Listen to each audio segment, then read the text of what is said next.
2:42 in the afternoon. The North Arabian Sea.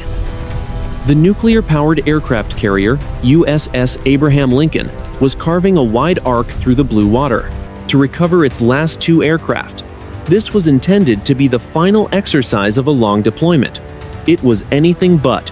40 miles to the north, two F-35 Lightning fighters waited in a holding pattern at 20,000 feet. Below them, the ocean was a sheet of polished glass. Above them, the sky was a pale and empty expanse. But the empty space was a lie. The sensors on the carrier were about to detect something that should not exist. Inside the Combat Information Center, the atmosphere was cool and dim. Blue light from the consoles reflected off the faces of the radar operators. They were the eyes of the fleet. They were trained to track hundreds of contacts at once. They were looking for threats they understood. They were not prepared for the yellow icon that suddenly flickered onto the main display. The tactical action officer leaned forward. He adjusted his headset. His eyes tracked the digital readout. The target was at 60,000 feet. It was descending on a terminal ballistic arc. Its speed was Mach 8.2, and it was accelerating. The officer spoke into the command net. Vampire, northeast, bearing 040. The voice was calm. It was a professional mask. Beneath the words, there was a sharp edge of disbelief. A hypersonic missile was closing the distance from the Iranian coast.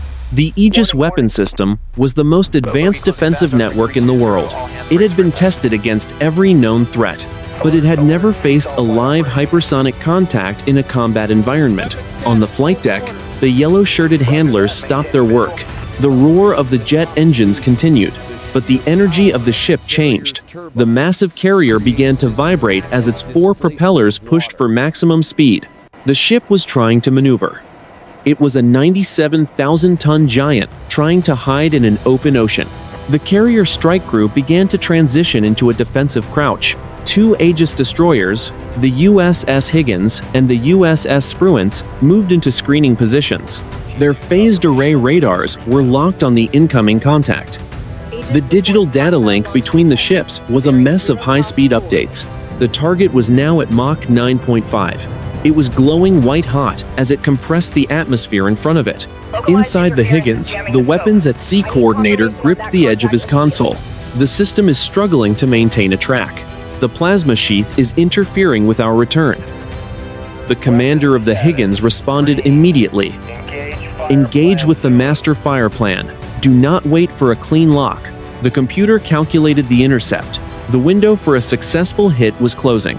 At Mach 9, the missile was covering 3 miles every second. The crew of the Lincoln could not see the threat yet. They could only feel the weight of it. They were seconds away from an impact that would redefine modern naval warfare. The tactical action officer watched the countdown timer on his screen. The target was entering the inner tier of the strike group defenses. The entire fleet was now a single machine dedicated to one goal: survival. The morning was still quiet. It would not stay that way. 2:43 in the afternoon. A coastal ridge north of Bandar Abbas. Inside a camouflaged command van, an Iranian colonel watched a liquid crystal display. His name was Abbas. He was a veteran of the aerospace force. Today was not intended to be an act of war. It was a long-range flight test of the Fateh-2 hypersonic glide vehicle. The target was a designated coordinate in the empty waters of the North Arabian Sea. He did not know that the American carrier had drifted into the impact zone during its flight operations. The colonel spoke to his technician. Verify the telemetry link. The vehicle is entering the glide phase. The technician tapped a sequence into his keyboard. Link is stable. Velocity is Mach 10.2. Altitude is 45 kilometers. The colonel nodded. Stay on the programmed path. We must prove the glide profile. At the same moment, 150 miles away, an E-2D Advanced Hawkeye circled at 30,000 feet. This was the quarterback of the carrier strike group. Its massive rotating dome was flooding the sky with electromagnetic energy. Inside the cramped fuselage, 3 operators stared at their screens. The radar officer gripped his joystick. Contact. High fast. 0 to 1. I have a firm track. The mission commander looked over his shoulder. That is not a ballistic arc. Look at the vertical velocity. It is flattening out. It is gliding. Confirm. It is a hypersonic glide vehicle. Speed is Mach 10. Time to impact is 4 minutes. The mission commander keyed his radio. Lincoln. This is Greyhound. We have a confirmed hypersonic glide vehicle on a direct intercept course. It is maneuvering. Repeat. It is maneuvering. Back on the USS Abraham Lincoln, the news hit the Combat Information Center like a physical blow. A standard ballistic missile is predictable. You can calculate where it will be in 10 seconds based on gravity and speed. A hypersonic glide vehicle is different. It uses the thin air at the edge of space to steer. It can change direction. It can dodge. It is a nightmare for defensive software. The admiral stood behind the tactical action officer. What is our solution? The officer shook his head. The Aegis software is trying to predict the next maneuver, but the target is skipping on the atmosphere. Like a stone on water, the track is erratic. The admiral's voice was cold. Wake up the destroyers. Tell the Higgins and the Spruans to prep the SM-6 interceptors. We need to hit it before it begins the terminal dive. On the decks of the escorting destroyers, the vertical launch system cells began to hiss. The armored hatches flipped open. Inside, the interceptor missiles were energized. They were waiting for a digital handshake from the carrier. Deep in the Iranian command van, Colonel Abbas suddenly leaned forward. He looked at the secondary monitor. A red warning light began to pulse in the corner of the screen. The technician's voice rose an octave. Colonel, the guidance system is not responding to the recovery commands. Reset the uplink, Abbas ordered. I have tried twice. The vehicle is ignoring the flight plan. It is steering toward the primary radar source of the American fleet. The colonel felt a chill. This was no longer a test. The weapon was no longer following orders. The sky over the Arabian Sea was about to ignite. 2:44 in the afternoon. The Combat Information Center of the USS Abraham Lincoln. The admiral did not look away from the main tactical display.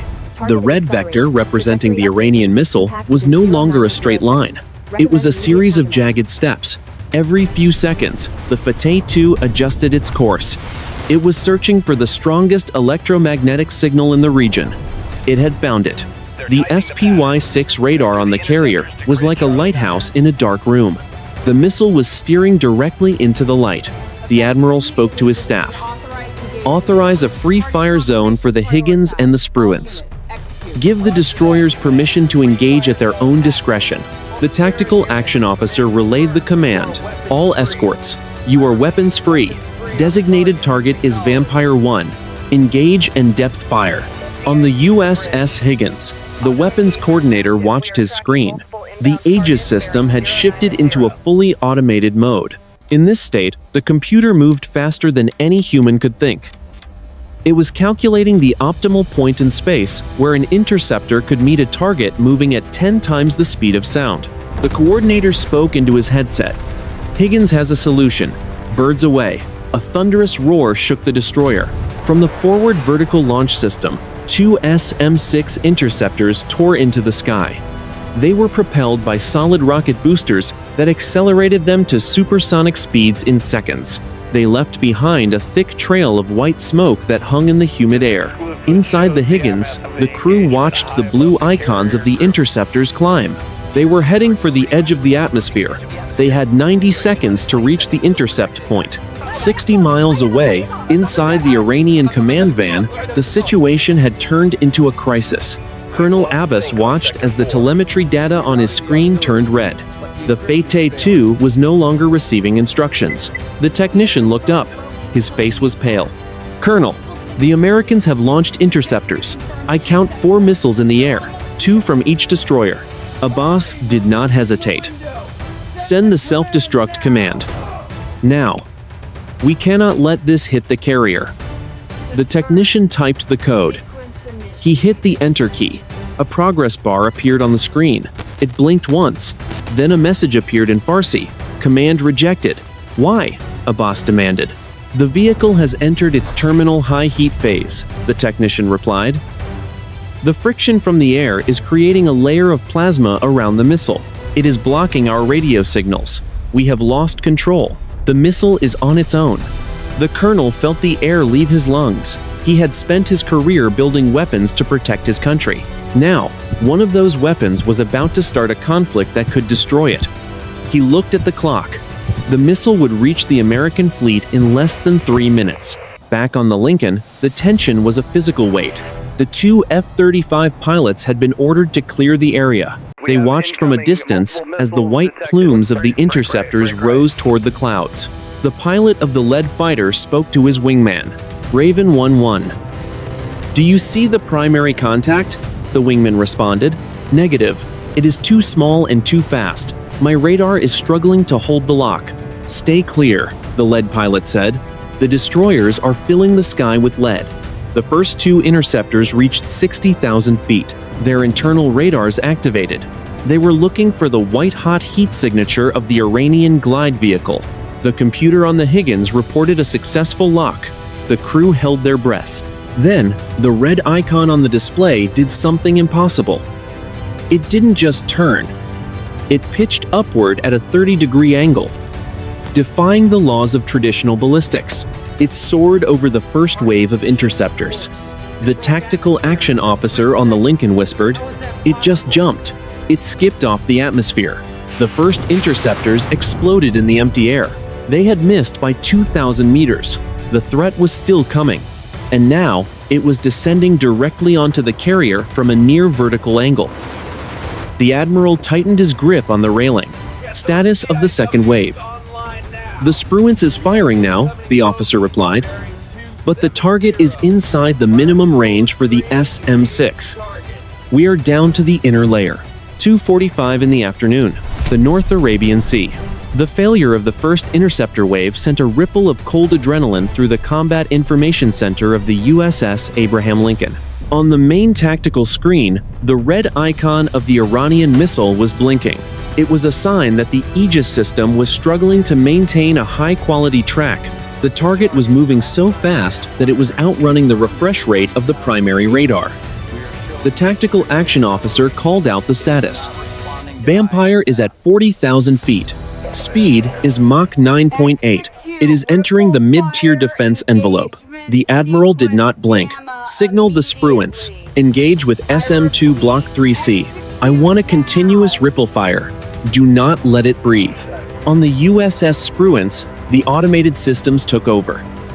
The destroyer was a $300 million computer built around a set of missile tubes. 4 SM-2 missiles erupted from the deck in rapid succession.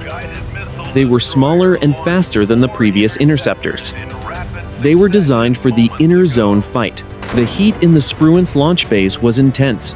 The sound of the rocket motors was a series of sharp cracks that echoed across the water. Inside the ship, the Aegis processors were operating at 98% capacity. The computers were trying to predict the erratic skipping motion of the Iranian glide vehicle. Every time the missile adjusted its flaps, the computer had to restart its calculation. The weapons coordinator on the Spruance gripped his console. The target is maneuvering again. It is pulling 15 Gs. My interceptors are struggling to match the turn. 200 miles away, inside the Iranian command van, Colonel Abbas was a ghost. He watched the digital ghost of his missile on the screen. The telemetry was flickering. The plasma sheath around the missile was now so thick that it was acting like a shield. It was absorbing the American radar pulses. It was also blinding the missile's own internal sensors. The technician looked at the colonel. His voice was a whisper. The weapon is blind. It is homing on the last known position of the carrier. It is no longer a guided flight. It is a falling star. Abbas looked at the clock. How long until impact? 65 seconds. The technician replied. The colonel closed his eyes for a second. May God forgive us for what happens next. Back on the Lincoln, the carrier was leaning hard into a high-speed turn. The deck was tilted at a 15-degree angle. Massive wakes trailed behind the ship as it tried to throw off the aim of the incoming weapon. In the Combat Information Center, the noise of the cooling fans was the only sound. The second wave of interceptors was closing in. On the screen, the blue dots moved to intersect the red one. The tactical action officer watched the telemetry. Intercept in 5, 4, 3, 2. A bright flash illuminated the horizon to the north. One of the SM-2 missiles had detonated within 10 meters of the Iranian vehicle. The blast wave of the interceptor's warhead shredded the steering fins of the Fateh-2. Splash 1. We have a hit, the officer shouted. The room began to cheer. The admiral raised a hand. Wait. Silence. Look at the track. The red icon did not disappear. It had slowed down to Mach 7. But it was still moving. The hit had destroyed the guidance system, but the kinetic energy of the weapon was too great to stop. The missile was now a broken, tumbling mass of hot metal. It was no longer a precision weapon. It was a 5,000-pound shotgun blast aimed at the center of the carrier strike group.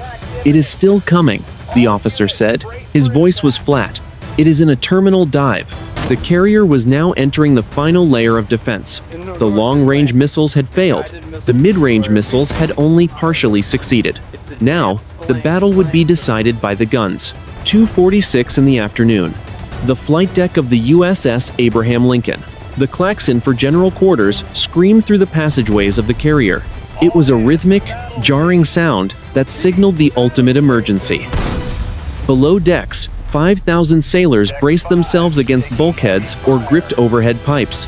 They were taught to expect the worst. They were now living it. The tactical action officer's voice came over the ship's internal announcing system. All hands, brace for shock.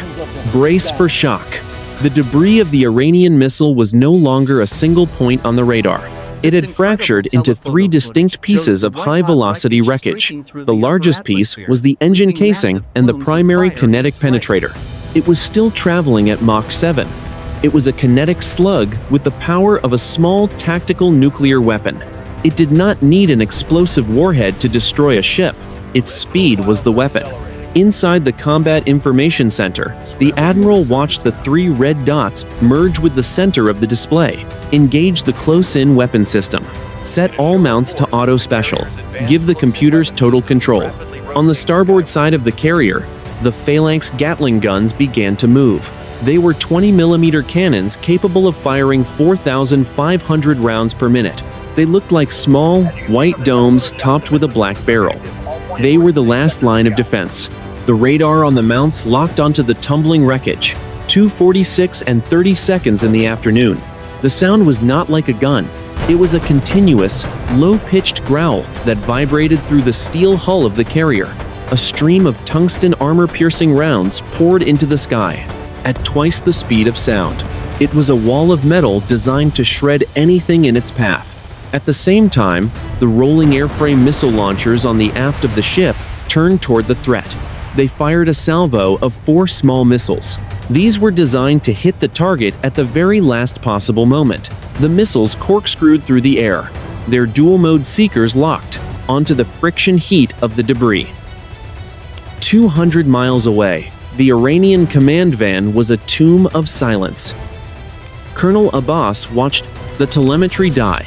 The screen showed only static where the missile's data used to be. The technician looked at the colonel. His hands were shaking. The Americans are using their point defenses. The sky is full of interceptors. Abbas spoke softly. It does not matter. The kinetic energy is too high. Even if they break it into 1,000 pieces, those pieces are still moving at 5,000 miles per hour. They are about to be hit by a storm of molten steel. There is no stopping it now. The colonel was right.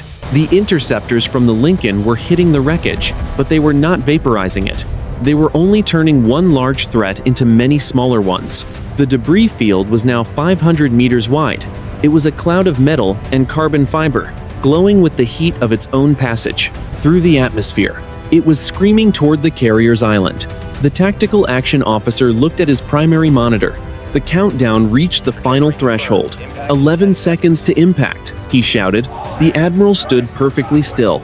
In those 11 seconds, the future of 2 nations hung in the balance.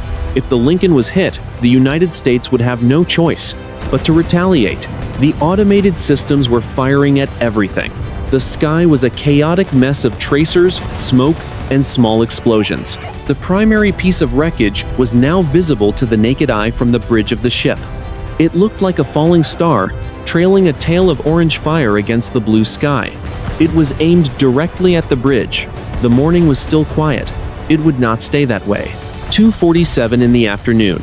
The bridge of the USS Abraham Lincoln. The primary kinetic slug was now visible. It looked like a tear in the sky. It was white and orange. It was moving faster than the human eye could process.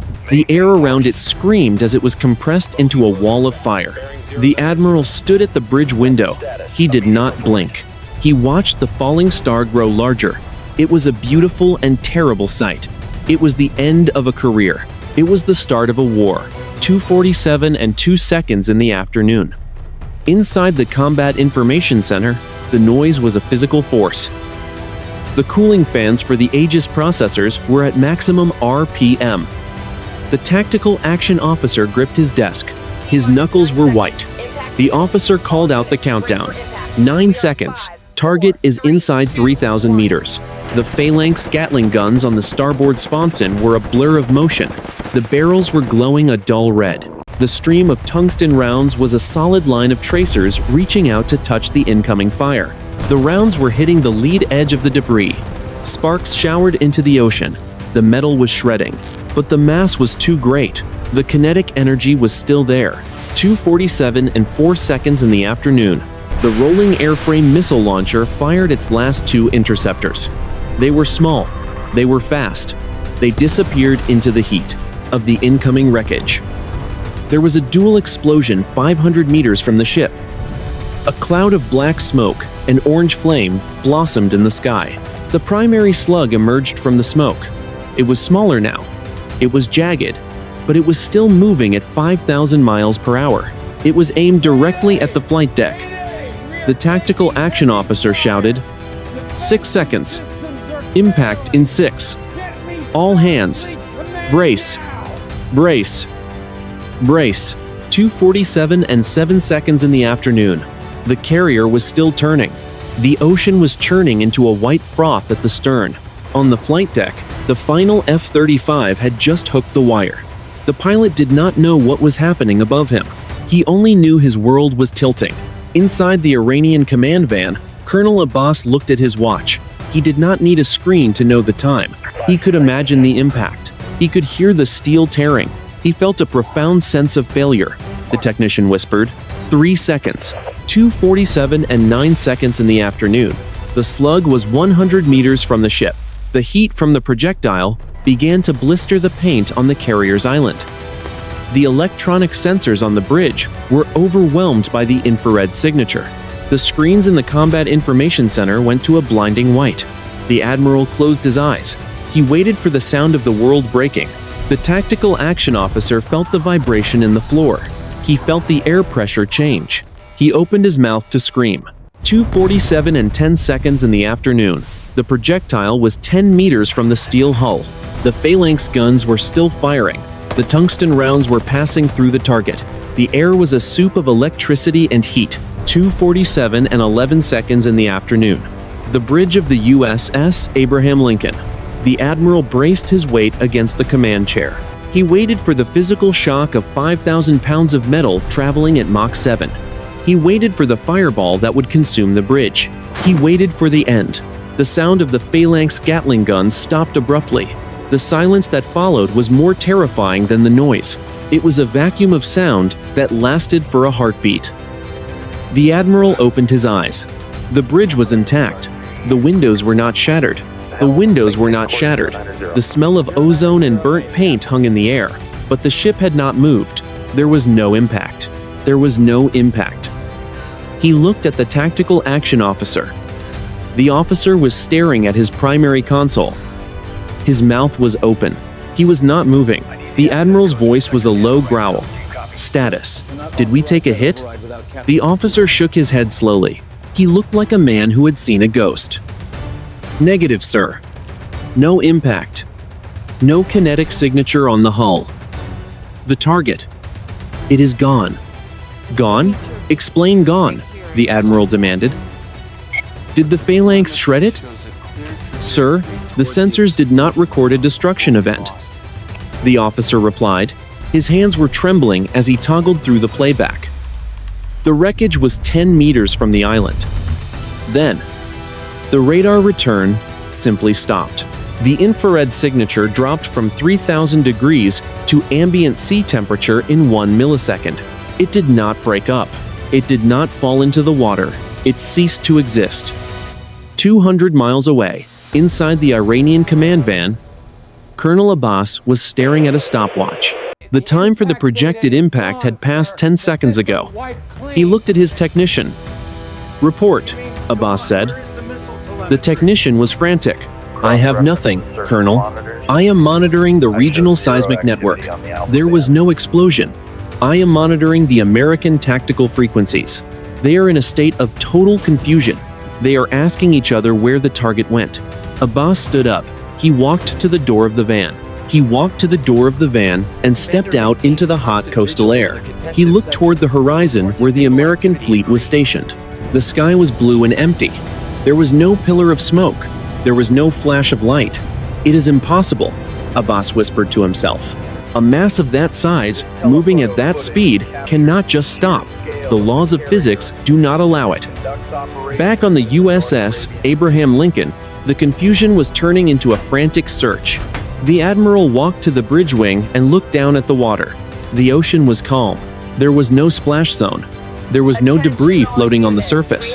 He keyed the ship-wide circuit. This is the Admiral. All stations. Report status of your sensors. All stations. Report status of your sensors. Did anyone see a splash? Did anyone see an airburst? The responses came back in a rapid, stuttering chain. Higgins reports no splash. Spruance reports no debris on surface radar. E2 Hawkeye reports the sky is clear. The contact vanished from the phased array at an altitude of 30 feet. The Admiral turned back to his tactical action officer. Check the secondary logs. Check the electronic warfare suite. Was this a decoy? Did the Iranians spoof our entire network? The officer tapped a command into his keyboard. Sir, the Phalanx was firing at a physical object. Sir, the Phalanx was firing at a physical object. The rolling airframe missiles locked onto a physical heat source.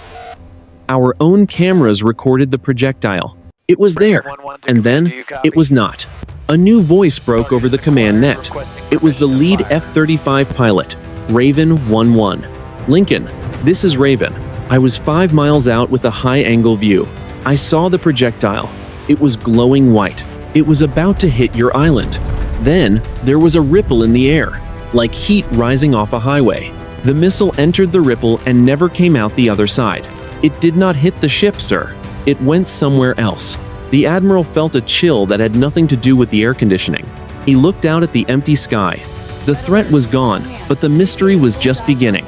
Stay at General Quarters, the Admiral ordered. I want a full sweep of the area. Find me a piece of that missile. Find me anything. The morning was still quiet, but the silence now felt heavy. It felt deliberate. 2:50 in the afternoon.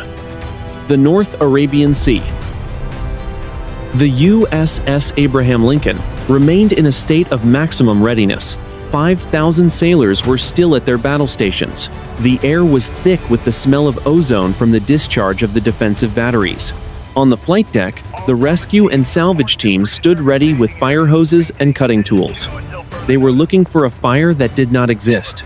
Inside the Combat Information Center, the silence was heavy.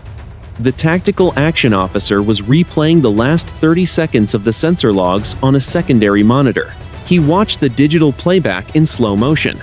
The red icon of the Iranian missile approached the center of the screen. It was moving at Mach 7. Then, it simply stopped being a track. There was no fragmentation. There was no deceleration. The data packets simply ended. The Admiral stood over the shoulder of the lead electronic warfare officer. I want a full diagnostic on the SPY-6 radar. Is it possible we were spoofed? Could a secondary Iranian asset have injected a false target into our network? The electronic warfare officer shook his head. He did not look up from his scrolling lines of code. Sir, I have checked the signal-to-noise ratios. The return was consistent with a high-mass kinetic object. If this was a digital ghost, it was the most sophisticated spoofing in the history of warfare. It fooled our radar. It fooled our infrared. It even fooled the optical cameras on the Phalanx mounts. You do not spoof a camera with a radio signal. The Admiral turned to the room. What about the Higgins and the Spruance? Did they record the same event? Confirm, the officer replied. All 3 ships in the strike group recorded the exact same loss of signal at the exact same millisecond. Whatever happened, it was a physical event in 3-dimensional space. It was not a software glitch. 200 miles away, the Iranian command van was a scene of controlled panic.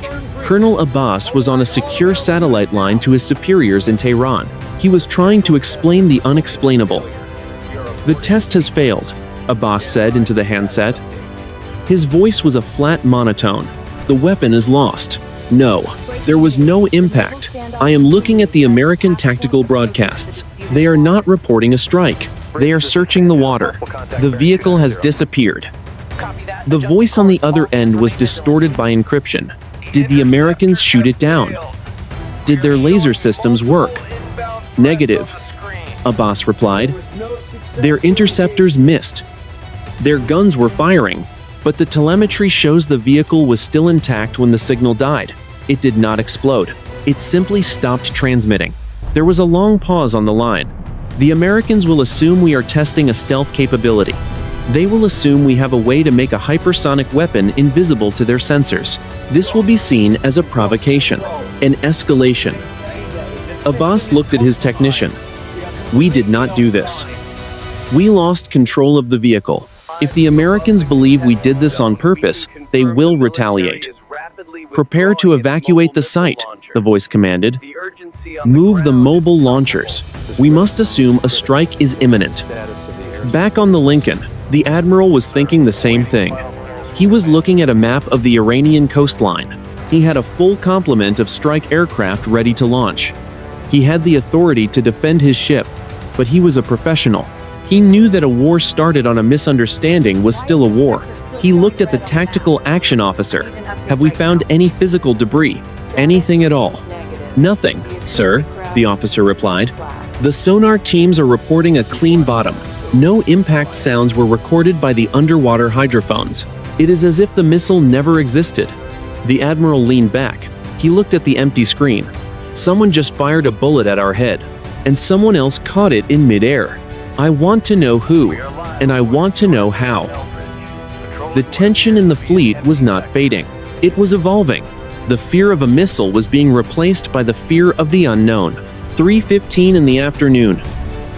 The Pentagon, Washington District of Columbia. The National Military Command Center was a hive of controlled urgency. Deep underground, the most senior military leaders of the United States gathered around a circular table. On the walls, massive screens displayed the position of every asset in the North Arabian Sea. The icon for the USS Abraham Lincoln was flashing amber. It was the signal for a unit that had been engaged but not damaged. The National Security Advisor adjusted his glasses. He looked at the chairman of the Joint Chiefs of Staff. The president is on Air Force One. He needs a definitive statement. Did Iran just attempt to sink a carrier? The chairman shook his head. We have a conflicting picture. The Lincoln was targeted by a hypersonic vehicle. That is a fact. The Aegis system recorded a terminal engagement, but there was no impact. There was no explosion. And the Iranians are currently scrambling their own air defenses as if they expect a counterattack. Are they posturing? The advisor asked. No, the chairman replied. Our signals intelligence suggests they are in a state of internal panic. They have grounded their drone fleet. They have moved their mobile missile launchers into tunnels. They are acting like they just lost control of something. The advisor pointed at the screen. We need to use the deconfliction line. We cannot let this sit for another hour. If they think we are launching, they might fire the rest of their battery. Then we have a full-scale war. 3:22 in the afternoon. Tehran, the Ministry of Defense. The room was crowded with generals and technical experts. The air was thick with the smell of strong tea and cigarette smoke. A direct, secure line to the Swiss embassy was open. The Swiss acted as the primary diplomatic bridge between the United States and Iran. A senior Iranian general listened to a report from Bandar Abbas. His face was a mask of concern. He spoke into a headset. "Tell the Americans we were conducting a scheduled flight test. Tell them the vehicle suffered a catastrophic guidance failure. We did not authorize a strike on the carrier." A younger officer interrupted him. "Sir, the Americans are asking why the vehicle vanished. They are accusing us of testing a cloaking technology. They say we used a secret weapon to penetrate their defenses and then deactivated it to show our strength." The general slammed his hand on the table. "We have no such technology. We lost the vehicle. It is gone. Tell them we are as blind as they are." The officer hesitated. "The Americans may not believe us. Their radar logs show the missile was active until it reached their ship. They believe we turned it off at the last second to taunt them." 3:40 in the afternoon. The Situation Room, the White House. The digital link from the Lincoln was being analyzed by a team of civilian physicists. They were looking at the raw sensor data that the Aegis system could not interpret. They were looking for the why behind the how. One of the analysts stood up. He walked to a screen and zoomed in on the final 3 seconds of the engagement. "Look at the background radiation. This is a wide-spectrum sensor. It picks up everything from radio waves to gamma rays." The director of national intelligence leaned in. "What am I looking at?" "A spike," the analyst said, exactly 0.004 seconds before the missile disappeared. There was a massive burst of high-energy particles. It was localized. It was precisely 10 meters in front of the carrier's island. "Was it an American electronic warfare countermeasure?" the director asked. The analyst shook his head. "No. We do not have anything that generates this much energy." This spike was equivalent to a small solar flare. It created a temporary distortion in the magnetic field around the ship. The missile did not just stop. It was removed. "By who?" the director asked. The analyst looked at the data. He looked at the director. "I cannot answer that. But I can tell you this. Whatever did it is still there. I am seeing a low-frequency pulse. It is coming from the exact point in space where the missile vanished. It is repeating every 10 seconds. It sounds like a heartbeat." The room went silent. The threat of war with Iran was still there. But a new threat was emerging. One that neither side understood. 6:30 in the evening. The North Arabian Sea. The sun was a bruised purple on the horizon, casting long and jagged shadows. Across the flight deck of the USS Abraham Lincoln, the carrier moved at a steady 20 knots. Its wake was a long, white scar on the darkening water. The flight deck was finally quiet. The jets were fueled and chained down. The crews were exhausted. But in the specialized labs deep within the ship's hull, the work was just beginning. The admiral sat in the darkened Combat Information Center. He was no longer looking at the tactical map. He was looking at a single frame of video captured by the Phalanx thermal camera. It showed a distorted blur of white heat. The Iranian missile. It looked like a finger of fire pointing at the heart of the ship. A lead analyst from the Naval Research Laboratory spoke from a monitor. "Admiral, we have finished the frame-by-frame reconstruction. What you are seeing is not a malfunction of the camera. The light is bending." The admiral leaned closer to the screen. "Bending how?" "Refraction," the analyst said, "but not from water or glass. The gravity in that small pocket of air was so intense that it warped the light around the projectile. In the final millisecond, the missile did not disappear. It transitioned. It entered a region of space where the laws of motion as we understand them no longer applied. It did not hit the ship because it was no longer in our dimension of travel." The admiral stayed silent for a moment. He could hear the hum of the ship's ventilation. "And the signal? The heartbeat we detected? It has stabilized," the analyst replied. "It is a low-frequency vibration. It is coming from a point exactly 10 feet away from the bridge windows, right where the projectile vanished. It is not an Iranian signal. It is not even an electronic signal. It is a resonance, like a tuning fork that has been struck and will not stop ringing." The analyst paused. His voice dropped. Sir, there is something else. We have been monitoring the Iranian military frequencies. They are seeing the same thing at their mobile launch site near Bandar Abbas. A matching resonance has appeared in the middle of their command camp. It is as if a bridge was built between the two locations for a fraction of a second, and then the bridge was closed. The admiral stood up. He walked to the center of the room. Are you telling me this was an intervention? We are calling it a non-kinetic neutralization event, the analyst said. But in plain English, sir, someone or something just demonstrated that our most advanced weapons are toys. They stopped a 5,000-pound projectile moving at 7 times the speed of sound without a single spark. They did it to save the ship, and they did it to show us they could. 200 miles away, the Iranian command van was being dismantled. Colonel Abbas stood in the dirt, watching his men load the equipment. The resonance was still there. It was a faint, shimmering distortion in the air where the launcher had stood. It felt warm to the touch. The technician approached the colonel. The Americans are withdrawing their strike aircraft. They have moved to a defensive posture. The hotline is confirmed. Washington accepts that this was a technical failure. Abbas nodded. He looked at the shimmering air. It was a failure of our understanding, not our technology. We were trying to start a fire. Someone else stepped in to put it out. Back on the Lincoln, the admiral looked at the final data report. The heartbeat was beginning to fade. The coordinates of the carrier and the coordinates of the Iranian launch site were linked on his screen by a thin, glowing line. He knew the official report would mention a successful electronic warfare engagement.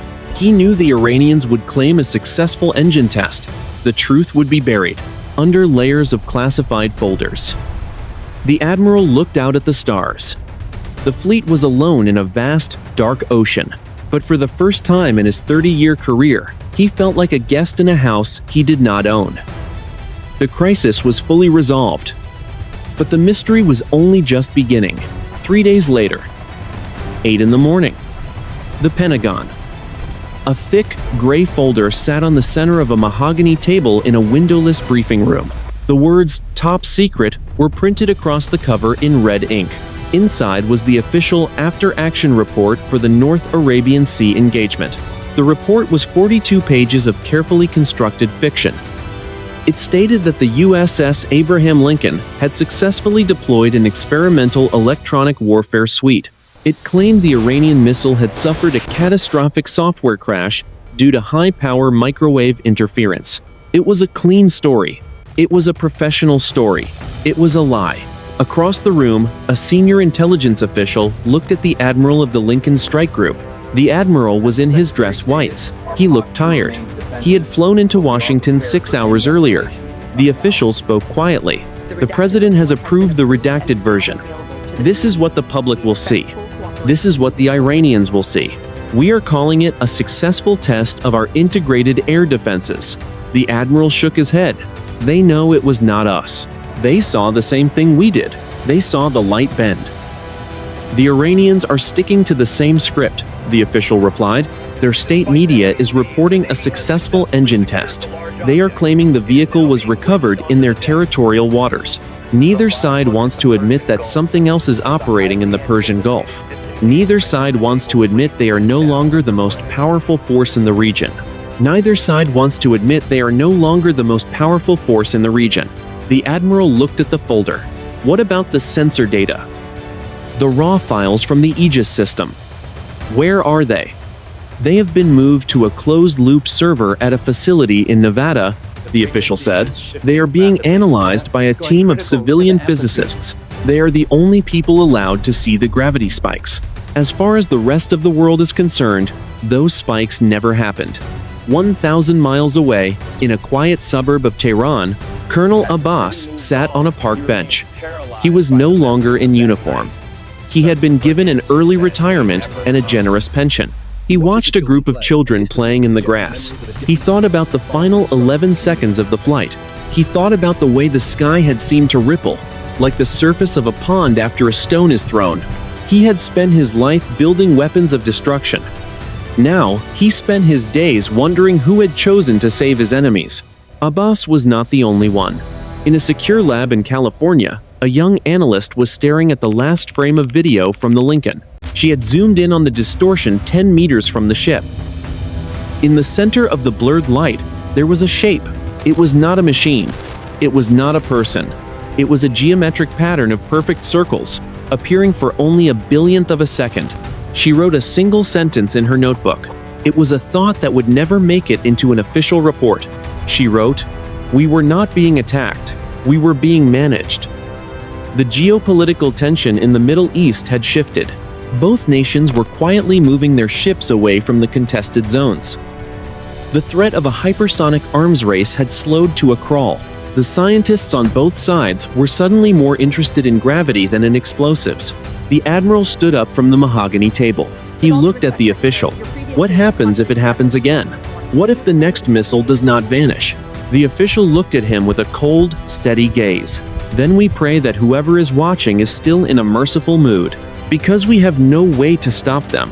The incident was closed. The files were locked. But the silence in the North Arabian Sea was different now. It was no longer the silence of an empty ocean. It was the silence of a room where someone else is hiding in the corner.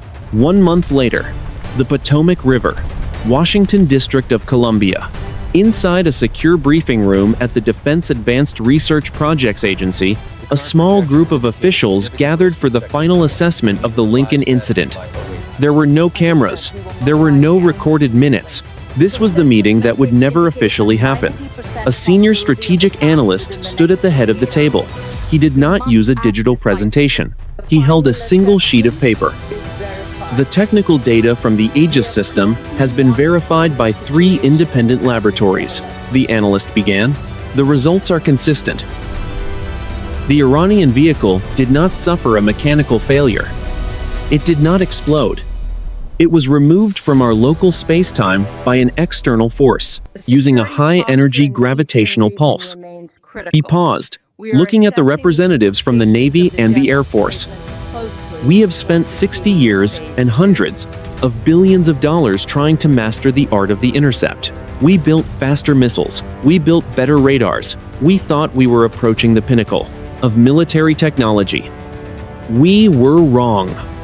The events of that afternoon in the North Arabian Sea have rendered our entire strategic doctrine obsolete. One of the Stuart generals leaned forward. Are you saying our defenses are useless? I am saying they are irrelevant, the analyst replied. Against a peer adversary like China or Russia, our systems still function as intended. But against whatever intervened that day, we are children playing with sticks. The entity that stopped that missile did not just save the Abraham Lincoln. It issued a warning. It demonstrated that it can monitor and neutralize our most advanced weapons in real time. It has established a no-fly zone for human conflict. 8,000 miles away. The USS Abraham Lincoln was 3 days out from its home port in San Diego. The ship was moving through the calm waters of the Pacific. The flight deck was empty. The sailors were packing their lockers, thinking about their families and the solid ground of California. On the bridge, the admiral stood in his usual spot. He looked out at the horizon. He had spent the last month reviewing every second of the engagement. He had watched the video of the vanishing missile over 1,000 times. He was no longer looking for a technical explanation. He was looking for a pattern. The tactical action officer approached him. "Sir, we are receiving the final transit coordinates from 3rd Fleet. We are on schedule for a different 10 in the morning arrival." The admiral nodded. "Thank you, Commander." The officer hesitated. Are you sure the "Sir, sensor readings are accurate? do you think we will ever know what it was? The thing that caught the bullet?" The admiral turned away from the window. "I think we already know, Commander. It was a choice. Someone looked at 2 nations about to stumble into a dark room and they turned on the light. We were given a second chance. The real question is what we do with it." The officer looked back at the sea. "It feels different out here now, sir.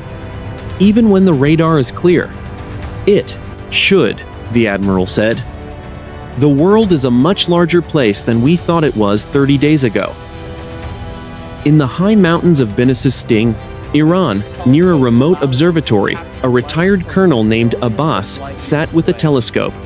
He was not looking at the American fleet. He was looking at the stars. He had heard the rumors of the matching resonance at the launch site.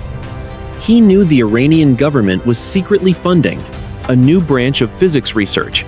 He adjusted the lens and focused on a distant cluster of lights. He thought about the 11 seconds that had changed the course of history. He thought about the silence that had followed the roar of the interceptors. The strategic assessment was clear. The era of total human dominance over the battlefield was over. The great powers of Earth were no longer the only players on the board. A new variable had been introduced into the equation of war. It was silent, it was invisible, and it was waiting. Modern warfare had always been decided by who fired first. Now, it would be decided by who understood that they were being watched. The weapons of the future would still be built. The ships would still sail. But the shadow of the unknown would follow every flight path and every sonar ping. The USS Abraham Lincoln crested a long, slow swell. The nuclear reactors hummed deep within the hull. The American flag snapped in the wind. The ship was a monument to human engineering and military might. But as it moved toward the coast of America, it looked small against the vastness of the darkening ocean. The morning was still quiet. It would stay that way for now.